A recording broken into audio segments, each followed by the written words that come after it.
개표 방송 라디오 아침 저널 매주 수요일 일부 정신권 이슈 집중 토론하는 시간입니다. 오늘은 노영희 변호사와 박민영 국민의힘 대변인과 함께합니다. 두 분 어서 오세요. 네, 안녕하세요. 제가 아침 저널에서 아주 잠시 진행 맡고 있는데요. 두 분과는 아침 저널에서는 처음이지만 오늘 토론 진중하게 잘 좀 부탁드립니다. 잘 부탁드릴게요. 잘 부탁드리겠습니다. 진중하게 해야 돼. 두 분 다 너무 바쁘셨을 것 같아요. 특히 어제 밤 늦게까지 개표 결과 지켜보시고 이에 대해서 많은 또 이야기를 나누시느라 정말 바쁜 날들 보내셨을 것 같은데 어제 대통령 선거 결과 나왔습니다. 제21대 대통령으로 이재명 민주당 대선 후보가 당선됐습니다. 이번 조기 대선은 대통령직 인수위원회가 없이 오늘 그러니까 4일부터 바로 새 정부 출범을 선포하는 대통령 취임 행사가 열립니다. 자세한 얘기 하나씩 풀어보도록 하겠고요. 자, 먼저 어제 어떻게 지켜보셨는지 이 부분 여쭤봐야 될 것 같아요. 예상대로였는지 아니면 뭐 조금이라도 의외의 면이 있었는지 노영희 변호사님 말씀부터 들어보겠습니다. 처음에 그 3사 출구 그 수치가 나왔을 때는 51.7, 그러니까 이재명 후보, 그리고 김문수 후보는 40이 안 되는 것으로 약간 그렇게 나왔었는데 자고 일어나니까 오히려 김문수 후보가 40을 넘었고 그리고 이재명 후보가 50이 안 됐단 말이죠. 이래서 저는 28년 만에 정말 엄청난 표 차이가 나오려나 했는데 이건 조금 아쉬운 부분이 있고요. 그럼에도 불구하고 결국에는 이 7% 이상의 차이가 났기 때문에 이 부분에 있어서는 매우 고무적이다라고 생각하고요. 권영국 후보가 조금 기대보다 못 미쳤고 이준석 후보가 기대보다 조금 올라서 근데 보수 쪽에서도 조금 이제 할 말이 있을 것 같이 보인다. 왜냐하면 보수 입장에서는 지금 그 빨간 벨트가 좀 살았거든요. 그 강원도나 동해 저쪽에 빨간 벨트.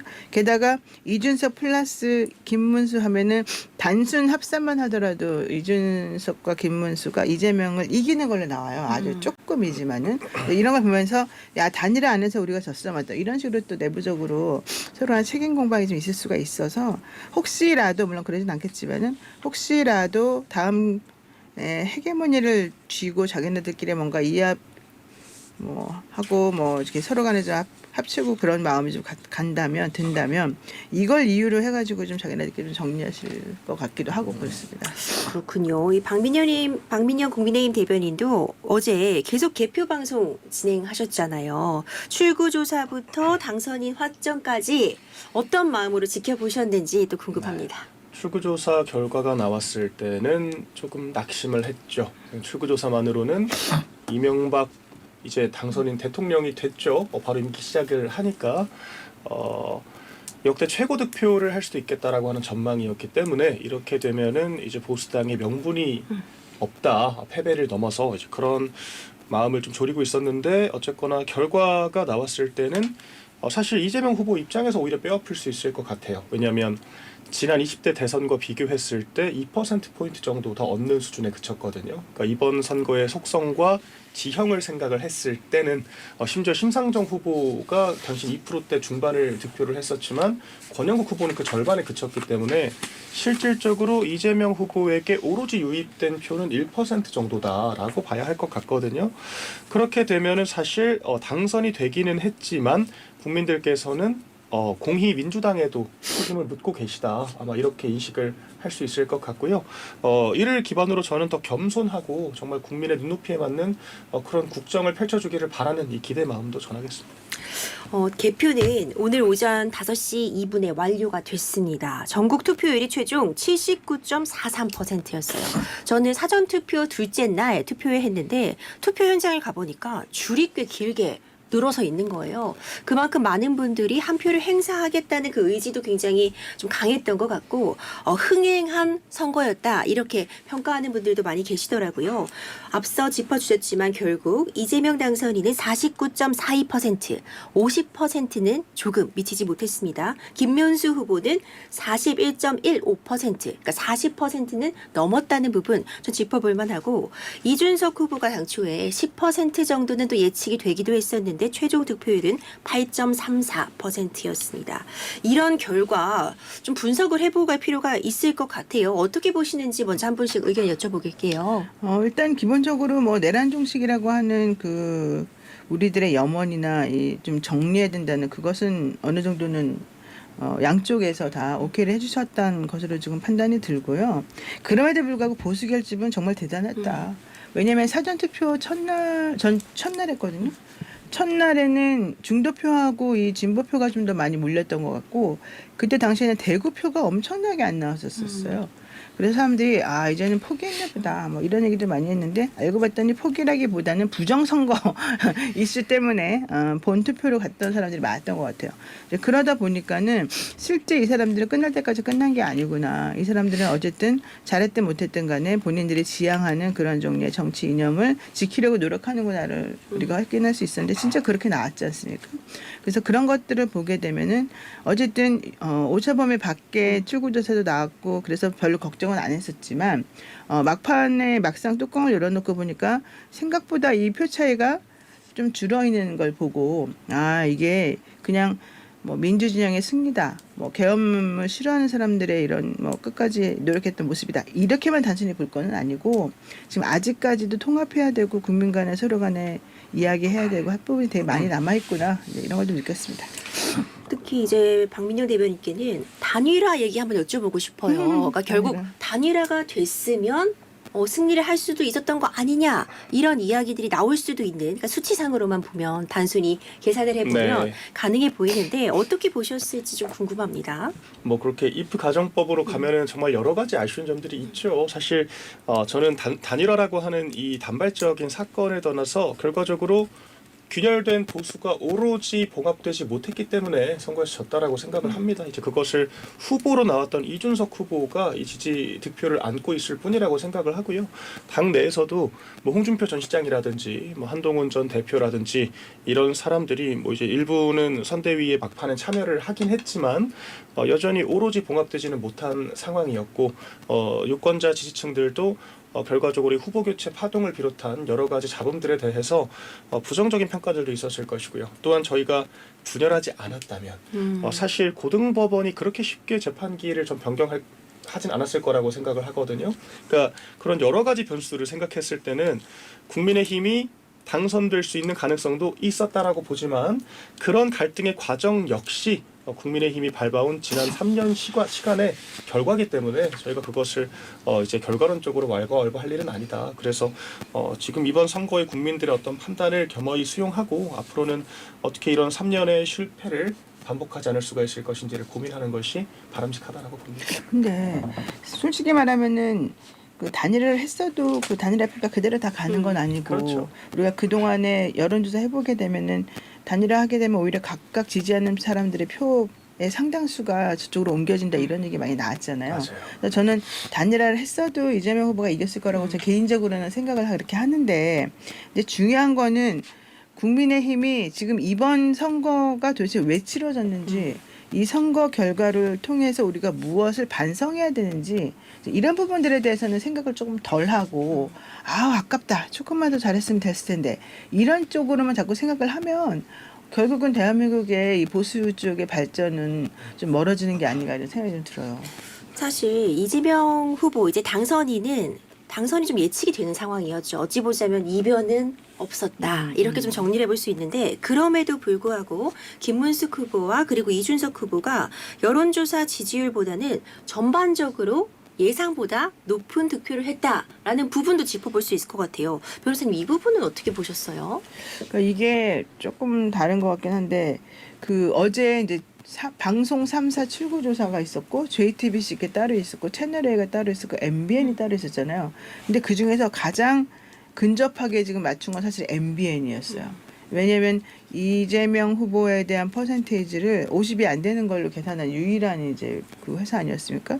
근데 사람들이 전부 다 출구조사가 워낙 정확하니까 나머지 것들을 생각해 보게 되면 MBN이 제일 예측을 못했을 것이다라고 생각했는데 그게 아니었던 거예요. 근데 MBN은 저의 개인적인 생각으로는 MBN의 성향은 좀 보수적이고 중도 보수적인 성향이 좀 더 강하다고 생각을 했거든요. 근데 그래서 그런 쪽에서 하는 것이 이번에 사실은 좀 더 정확하게 맞췄다라고 판단한다면 진보가 생각하는 이 진보들의 결집이라고 하는 거하고 보수가 생각하는 보수들의 결집이라고 하는 게 생각보다 조금 과장되어 있을 수가 있다. 이 생각이 조금 하나 들었고 정말 그게 맞다고 한다면은 지금부터 시작이다. 이제부터는 국민 통합을 위해서 겸허하게 나아가지 않으면 오히려 철퇴를 맞을 수 있다. 근데 여기에 이제 그나마 다행인 것은 민주당의 국회의원 수가 많기 때문에 동력이 매우 세게 잡힐 수 있고 그 대통령이 일을 하기가 조금 더 수월해진 구조다. 다만 현재 지금 대통령 일을 한다 하더라도 인수위 없이 그냥 들어가는 거기 때문에 한 3, 4개월 정도는 불편한 동거를 해야 되고 그 동안에는 윤석열 정권에서 계속해서 자리 잡았던 사람들이 어느 정도 협조를 안 할 가능성이 좀 있어서 그런 부분들까지 전부 다 정리하고 나아가려면 이 새 정부가 할 일이 너무 많다. 이 정도 생각이 듭니다. 그렇죠. 이제 중요한 건 전 이제 앞으로인 것 같아요. 앞으로죠. 이제 결국 결과는 나왔고 오늘부터 당장 새로운 정부 시작합니다. 앞으로 어떻게 해 나아갈까 이 부분 좀 집중을 하고 싶은데 먼저 공약도 좀 살펴볼게요. 공약 사실 당연히 지켜줘야 되는데 선거가 끝나면 공약이 좀 잊혀져요. 저기는 공약이 없었잖아요. 저쪽 팀의 공약을 좀 물어봐 주세요. 일단 공약 이행될 수 있을지 한번 살펴보는데 대통령 임기 얘기 안 할 수 없을 것 같습니다. 이재명 당선인은 4년 연임제 주장을 했잖아요. 그러니까 임기 4년 뒤에 국민의 평가를 다시 한번 거쳐서 한 차례만 연임이 가능하도록 개헌하자는 구상인데 물론 당선인 본인에게는 적용이 되지 않습니다. 하지만 앞으로 대한민국의 어떤 향방을 결정짓을 수 있는 전 굉장히 중요한 사안이라고 생각을 하고 있거든요. 이재명 당선인의 대통령 임기 제한 과연 시행될지 대변인님 어떻게 생각하고 계세요? 사실 민주당이 주도권을 쥐고 있는 상황이죠. 지금 국정도 담당을 하게 될 것이고 또한 국회 권력도 상당 부분을 차지하고 있기 때문에 사실 국민의힘에 정말 극히 일부만 협조를 한다라고 해도 충분히 200석을 완성할 수가 있는 상황입니다. 또한 저희는 4년 중임제를 주장을 하긴 했죠. 그러니까 대동소이하다라고도 볼 수 있겠지만 조금은 다소간의 차이도 있습니다. 또한 이 내각을 어떻게 구성을 할 것인지, 그러니까 총리 선출 방식을 국회에서 할 것인지 아니면 여전히 대통령 임명을 할 것인지 여러 가지 좀 부수적인 권력 구조에 대한 논의들이 있을 수 있을 것 같아요. 그래서 저희가 지금은 대선 국면에서는 청사진 정도만 제시를 한 것이기 때문에 아마 또 개헌 과정에서 여야가 합쳐서 TF 형태의 어떤 위원회를 구성을 하고 그 발족된 위원회를 중심으로 해서 좀 개헌에 대한 구체적인 로드맵이 나올 것 같거든요. 그래서 그때 여야가 어떤 식으로 합의를 해 나가는가 이게 중요할 것 같습니다. 또한 이재명 후보도 사실 이 득표율만 봤을 때는 협력적으로 해야 될 당위는 생겼다라고 봐야죠. 왜냐하면 말씀하신 것처럼 국민들께서는 비상계엄이 잘못된 방법론이라고 하면서도 그것이 오로지 윤석열 전 대통령 한 사람의 책임은 아니다. 그러니까 헌법재판소가 얘기했던 것처럼 여야 모두에게 책임이 있다. 이렇게 이야기를 하는 거거든요. 저는 개인적으로 국민의힘도 책임이 크다고 생각합니다. 왜냐하면 대통령을 제대로 보필해야 하는 것이 여당의 책무인데 그렇게 못했으면서 남일 얘기하듯이 대통령이 잘못됐다라고 하는 것도 저는 책임 정치에 어긋난다라고 생각을 하거든요. 이런 종합적인 측면들을 봤을 때 여야가 함께 반성하고 함께 문제를 해결하자라고 하는 측면, 다시는 이와 같은 비극이 반복되지 않도록 하기 위한 이 개헌 논의에 함께 동참해야 한다. 그렇게 말씀드립니다. 변호사님께는 행정수도 이전 얘기 여쭤보고 싶어요. 사실 행정수도 이전도 매번 등장하는 그런 이슈긴 한데 이에 대해서 이재명 당선인은 사실 찬성하는 입장을 보였다고 평가할 수 있는데요. 그러니까 수도는 서울이라는 게 이미 헌법재판소에서 관습헌법이다 이렇게 판단을 한번 내렸기 때문에 실제 수도 이전하려면 개헌 필요해 보이거든요. 이 부분 어떻게 보세요?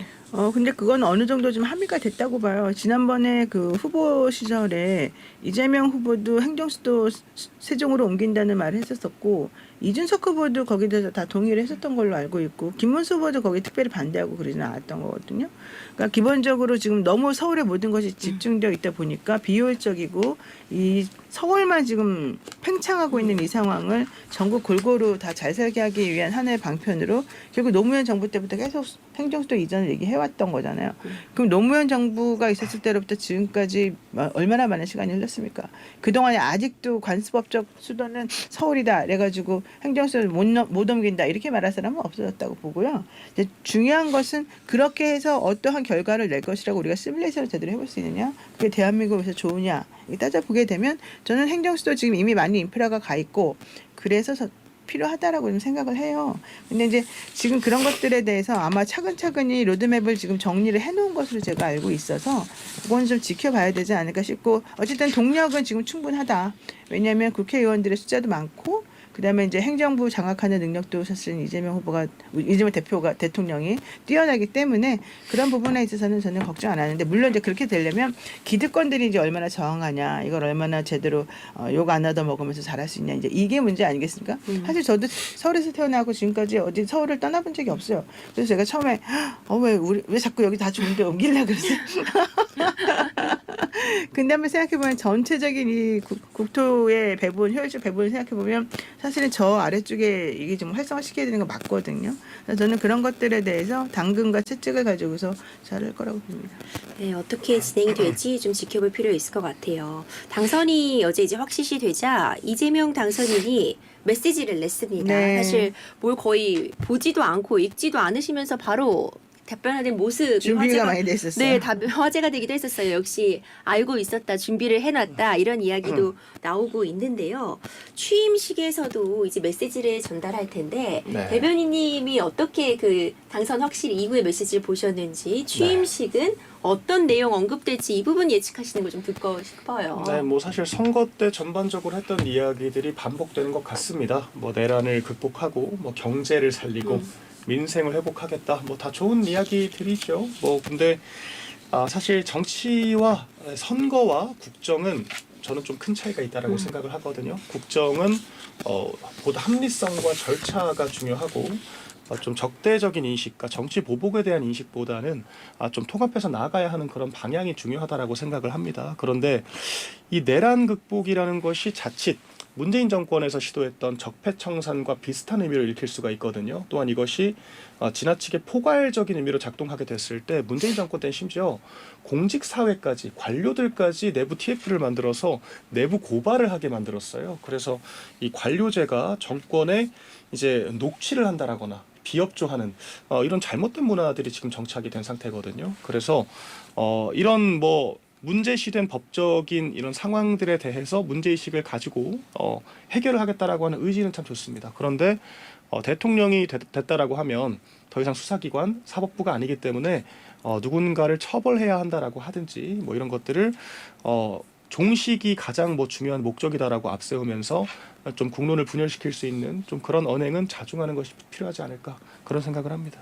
네, 저도 사실 이제 이 당선 이후에 개인적으로 변호사로서 가장 궁금한 부분은 지금까지는 가정이었어요. 만약 당선이 된다면 그래서 재판들은 어떻게 되는 것인가, 멈추는 것인가, 이 불소추 특권 이야기 계속해서 가정법으로 질문을 했지만 이제는 가정법이 아닙니다. 당장 닥친 부분이잖아요. 진행되고 있는 재판들 이제 현직 대통령이 됐을 때 불소추 특권으로서 이미 진행 중인 재판들도 멈추는 것인지 아니면 어떤 방식으로 진행이 돼야 되는 것인지 이 부분 이야기 안 할 수가 없는데, 민주당에서 6월 5일부터 임시국회를 열자는 내용의 국회 집회 요구서를 제출했습니다. 그러니까 대법원이 유죄 취지로 사건을 서울고법으로 보낸 이 이재명 당선인의 공직선거법 위반 혐의 사건을 면소시키는 법안 등, 그리고 대통령이 당선이 되면은 재판이 정지시키는 그런 내용을 담고 있는 여러 가지 법안들 제출하면서 이제 많은 이야기들이 나오고 있는데, 변호사님 이 부분 어떻게 보고 계세요? 저는 지금 이게 18일 날 예정이 되어 있지 않습니까? 그게 이제 유죄 취지로 파기환송된 건에 대해서 해야 되는 그런 아주 앞에 닥친 일이긴 한데, 만약에 이거를 조희대 대법원장 말대로 각급 법원이 알아서 하라라고 한다면 통일되지도 않고 결론적으로는 그냥 유죄가 나올 수도 있는, 최악의 경우는 그렇게 되면 또다시 대선을 치러야 될지도 모르는 그런 일이 벌어지는 거잖아요. 근데 우리가 좀 그렇게 하지 말자고. 그래서 아예 헌법에도 그 내란과 외환화 죄를 범하지 않는 이상은 일단은 정지시켜 놓자라는 얘기였기 때문에 전 이 부분에 있어서는 면소시키는 방향으로 아예 법으로 정리해 놓는 게 맞다고 봐요. 조희대 대법원장처럼 무책임하게 각급 법원이 알아서 하세요. 그럼 그건 통일적이지도 않고 그럼 국정 운영을 제대로 할 수도 없거든요. 그러니까 그건 당연하게 이거는 먼저 민주당에서 처리를 해줘야 될 것 같고요. 이거는 이재명 대통령뿐만 아니라 어떤 대통령이 오더라도 같은 류의 일이면 같이 처리하는 게 맞다고 봅니다. 다만 그것이 아니고 끝까지 막 한번 가야 된다라고 주장하는 사람들이 말이 만약에 있다면 그럼 그 사람들이 원하는 게 정확히 뭐냐. 결국에는 뭐 결론 아직 안 났으니까 유죄 나올 수도 있고 뭐 아닐 수도 있는데 유죄 나오길 바래가지고 또다시 선고를 치르기를 원하는 건가? 그건 아니잖아요, 솔직히. 아니면 좀 맞을 수 있겠습니다만 내 선회하기에는 그건 아니라고 봐요. 왜냐면 나라가 너무 혼란스럽고 지금 우리가 그런 거 가지고서 신경 쓸 때가 아니에요. 지금 대한민국 경제가 망가지고 있는데. 그래서 저는 이런 것들은 이미 입법으로 다 정리를 미리 해놓는 게 가장 좋을 것 같고요. 대법원이 대법원으로서의 기능을 제대로 하지 못한다고 한다면 입법부가 그 상응하는 어떤 보조적인 행위를 해가지고 결국에는 상호 간에 문제 안 생기게 하는 게 맞다고 봅니다. 이제 민주당은 좀 실리 측면을 얘기를 하는 것 같은데 사실 원칙론으로 들어가면 저희가 특권이라는 것은 굉장히 보수적으로 해석을 해야 되죠. 헌법에는 불소추 특권은 말 그대로 소추되지 아니한다라고만 되어 있지 이미 기소된 사안에 대해서 재판 중단과 같은 구체적인 그런 특권들을 명시하고 있지는 않습니다. 그렇기 때문에 민주당이 법률로서 그 특권을 만들겠다라고 하는 상황이기 때문에 만들 수야 있겠죠. 그런데 이것이 헌법 불합치 판결이 날 것이라고 저는 생각을 합니다. 그래서 실리가 아니라 원칙으로 들어갔을 때는 재판을 재개하는 것이 맞다라고 저는 보고요. 그리고 어제 KBS에서도 재미있는 출구조사를 같이 했더라고요. 이재명 후보가 당선됐을 때 재판을 계속해야 하는가. 놀랍게도 64% 국민들이 계속해야 한다라고 얘기를 했고요. 심지어는 이재명 후보를 선택한 국민들도 40% 이상의 재판을 계속 받아라 이렇게 이야기를 했더라고요. 그래서 이런 부분들은 국민들께서 이 어떤 민주당이 주장하는 뭐 내란 종식과 같은 뭐 그런 구도에 동의하는 측면들도 있지만 이재명 후보의 사법 리스크에 대해서도 우린 동의하지 않는다라고 하는 의사를 좀 분명하게 표출했다라고 생각을 합니다. 그래서 이 민주당이 실리를 앞세우고 국민들의 판단을 존중하자라고 하는 것도 좋지만 이와 같은 국민들의 판단도 마찬가지로 존중되어야 하고 과도한 면소법은 역풍을 부릴 수가 있다. 이 말씀드립니다. 네, 그렇죠. 사실 어떻게 진행될지 조금 더 지켜볼 필요 있을 것 같고요. 대선 결과 관련 없이 정당들이 이제 내부 점검 들어가게 됩니다. 국민의힘은 당권 힘겨루기 위해서 윤 전 대통령과 관련된 인물들과 갈등이 빚어질 수 있을 것으로 보이는데 어떻게 진행될지 짧게 부탁드릴게요. 일단은 사실 인수위가 없기 때문에 바로 그러니까 인사청문회를 비롯한 여러 가지 이 어떤 국정 운영이 바로 시작이 될 거거든요. 그렇다라 그러면 국민의힘은 단일 대우로 야당 견제 역할을 똑바로 수행을 하는 것이 국민들의 표에 부응하는 방식이라고 저는 생각을 하기 때문에 절대 분열되지 말고 계파 갈등도 해서는 안 되고 오로지 야당 역할, 국정이 올바르게 돌아갈 수 있도록 하는 데 집중해야 한다. 이렇게 봅니다.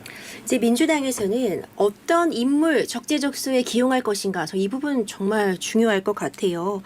중도 인사들 활용 문제 같은 부분도 불거질 수 있는데 이런 사안들 어떻게 전망하고 계세요? 저는 욕심낼 필요가 없다고 봐요. 지금 되게 급한 상황이기 때문에 이미 총리설, 뭐 누구설 다 나왔습니다. 이제 그러면은 그 윤곽에 맞춰가지고 일을 진행하면 되고요. 대통령이 일을 할 수 있도록 이 불확정한 시대에 제대로 된 효율성 있는 일을 할 수 있도록 도와주는 것이 가장 중요하고 그러한 뜻을 같이 할 수 있는 사람으로 먼저 내각을 구성하는 게 필요하다 봅니다. 인재 인용이 정말 중요할 것 같은데 박민영 대변인도 이에 대해서 짧게 부탁드릴게요. 제가 3년이지만 정권을 경험해본 입장에서는 저는 어공들을 잘 쓰는 게 참 중요하다. 그러니까 관료 교수들은 책임지는 위치에 있는 사람들이 아닙니다. 어쨌거나 선거를 정말 피 흘리며 뛰었던 그런 동지들에 대한 존중이 있어야만 이 정권이 올바르게 작동할 수가 있고요. 그리고 정무가 선행되어야만 정책도 수행될 수 있는 것이다. 반대로 그렇다고 너무 전문가들을 괄시하고 이 제도권에 대한 그런 열등의식을 표출한다면 그것도 역풍을 맞을 수가 있기 때문에 균형 잡힌 인사를 기대를 하고 있습니다. 네, 전 정말 앞으로가 중요할 것 같아요. 이 국민들의 이 높은 이 선거에 대한 관심 어떻게 이어갈 수 있을지 지켜보겠습니다. 지금까지 노영희 변호사와 박민영 국민의힘 대변인과 함께했습니다. 두 분 정말 감사합니다. 고맙습니다. 감사합니다.